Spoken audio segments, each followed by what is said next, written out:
What is up, guys? Welcome back to the channel. I know I've been gone for a while. I have been actually in India, and so if you want to hear all about that, go check out my podcast, Traveling to Consciousness. But starting off here, I believe that's Tyler. I haven't watched any of these clips in a very long time. I think this was a few months ago. It is Tyler. So starting off here, this is the first roll of the day, so it's probably a little slow, a little chill. It means you're going to be able to learn some great stuff from it. Here, we're just kind of messing around. Tyler's trying to get a good position. I'm interlocking, connecting. See how whenever I now lost my connection, Tyler's able to move freely a little bit. Luckily, he's not moving too fast. I'm trying to regain my guard, bring my feet in, flip around, and see how my feet are hooked in there? If you're a white belt, that's a good thing to note. Maintain that connection. Be connected to the person. That's huge for preventing people to pass. Even though he had a good step right there, and he probably could have if he was going for it. Falls back. Again, we're just playing around. I got to his side here. Knee on belly to kind of prevent that hip from coming in. He's going to be able to push back in. This is obviously a very chill warm-up roll, so, but there's still little techniques in here that are just good to be aware of. Good movements to be aware of. It's a nice little, technically an inversion to kind of regain the guard. Again, using those legs, kind of just messing around. I think he's just trying stuff here because I don't know what he's doing or where he's going. See how that arm came in to block his hip line? That's always really useful. And then I'm up around his shoulder line because I want to establish that control. And at this point in the roll, we might be going a little bit more, but get good backpack. Remember the feet, don't cross your feet. It's okay if you cross them after you get over. He rolls out, so I try to go to a mount, but he's going to be able to bring that knee in on the close side. Yep, see how he pushes it back across, and I just use that into like another kind of slide pass. Again, we're kind of just messing around here, so just look for some just fun stuff to just play with here. That's kind of what we're doing. It's a good inversion.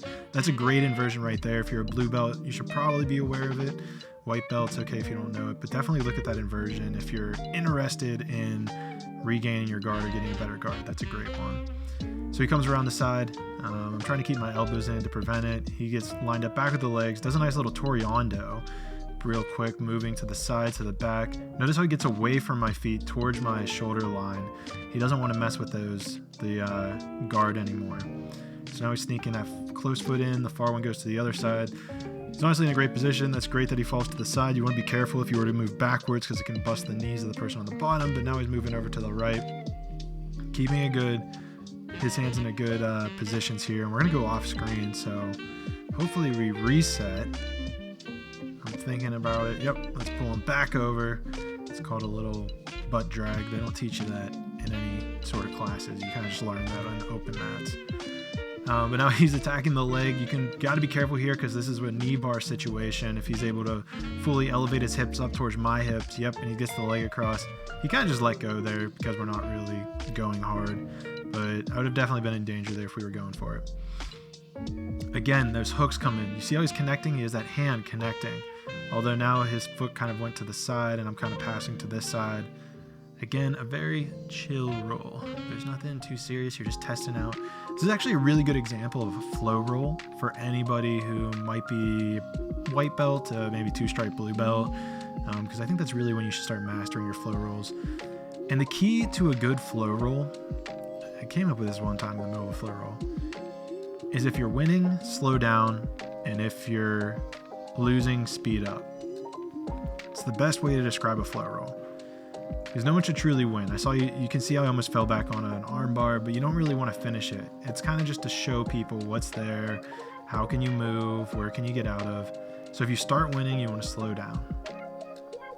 And honestly, that's a great example for anything in life. If you're moving too fast, slow down. If you're moving too slow, speed up. Here we go, jumping out a little bit. He has a good little leg entanglement.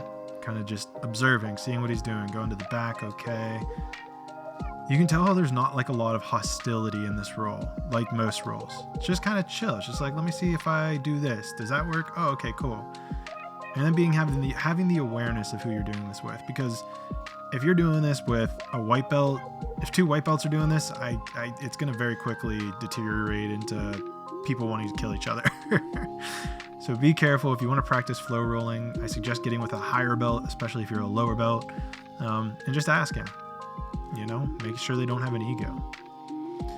So here we go. I'm trying to just fall back, just play with it. And you know, maybe you can develop like bad technique and flow rolls, but if you're just careful about it, you should be all right. Just pay attention, try out new things. Always a pleasure rolling with Tyler. Hopefully we'll get another one in here where we're actually going full. But with all that being said, I will see all of you guys in the next video.